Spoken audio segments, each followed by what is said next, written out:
Baik, bismillahirrahmanirrahim. Assalamualaikum warahmatullahi wabarakatuh. Perkenalkan, nama saya Rangga Saputra. Saya dari kelas 3B S1 Keperawatan Universitas Muhammadiyah Tasikmalaya. Di sini saya akan menjelaskan tentang metodologi penelitian Islam. Yang pertama adalah pengertian Islam. Menurut bahasa, Islam memiliki beberapa arti.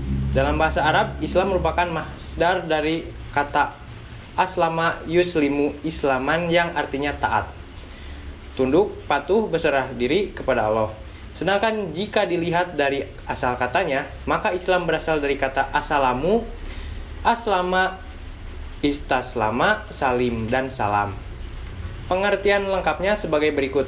Asalamu artinya damai, perdamaian. Islam adalah agama yang damai dan setiap muslim hendaknya menjaga perdamaian. Yang kedua, aslama artinya taat, berserah diri. Seorang muslim hendaknya berserah diri kepada Allah dan mengikuti ajarannya dengan taat. Yang ketiga, istaslama artinya berserah diri.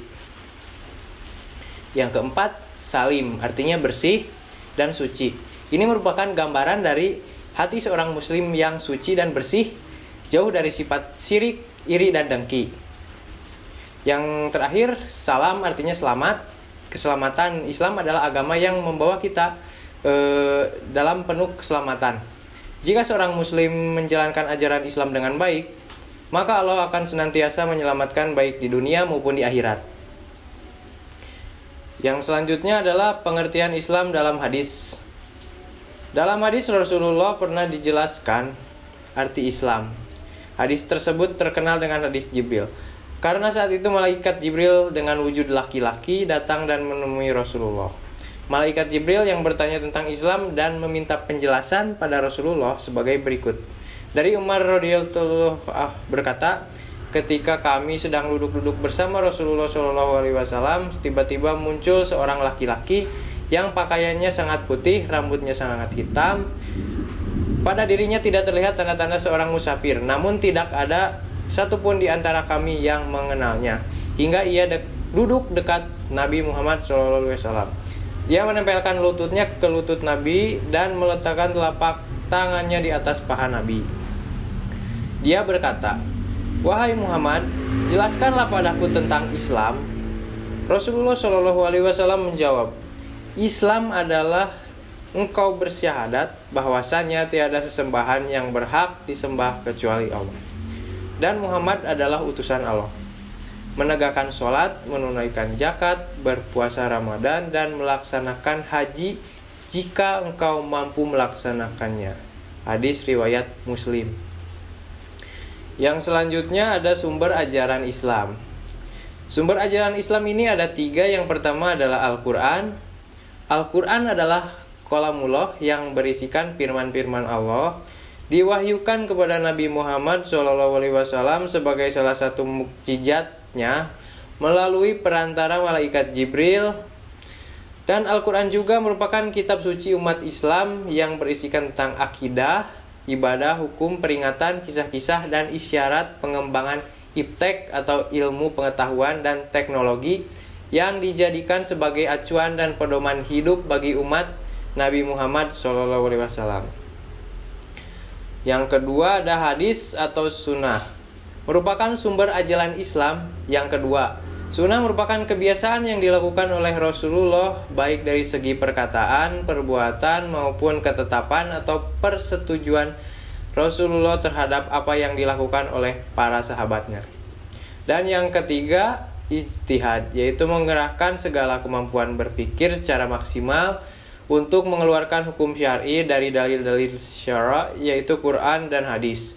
Ijtihad dapat dilakukan jika ada suatu masalah yang hukumnya tidak terdapat di dalam Al-Quran maupun hadis. Maka dapat dilakukan ijtihad dengan menggunakan akal pikiran dengan tetap mengacu dan berdasarkan pada Al-Quran dan hadis. Yang selanjutnya ada ayat Al-Quran atau hadis tentang penelitian atau riset. Ilmu pengetahuan ditegaskan dalam Al-Quran surat Al-Ghasyiyah ayat 17-22 dan surat Yunus ayat 101. Allah Subhanahu wa Ta'ala membatasi fenomena-fenomena yang harus dianalisis manusia.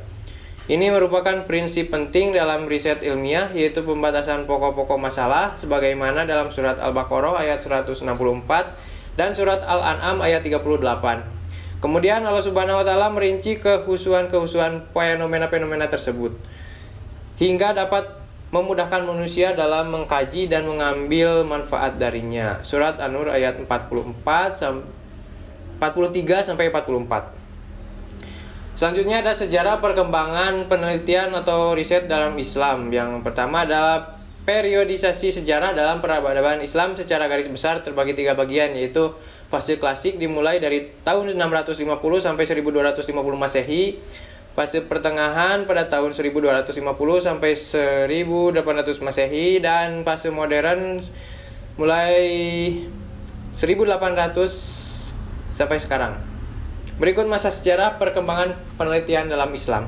Yang pertama adalah periode awal Islam, yang kedua masa Umayyah, yang ketiga masa Abbasiyah, dan yang keempat masa modern. Selanjutnya ada etika riset dalam Islam. Yang pertama adalah bermanfaat bagi kemaslahatan hidup manusia, yang kedua jujur dalam pengumpulan bahan pustaka, pengumpulan data, pelaksanaan metode dan prosedur penelitian, serta publikasi hasil. Jujur pada kekurangan atau kegagalan metode yang dilakukan. Jujur dan tidak mengklaim pekerjaan yang bukan pekerjaan kita sebagai pekerjaan kita.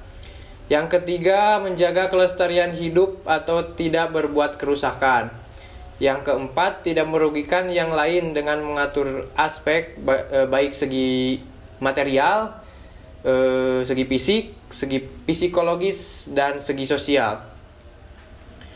Dan yang selanjutnya ada manfaat riset dalam Islam.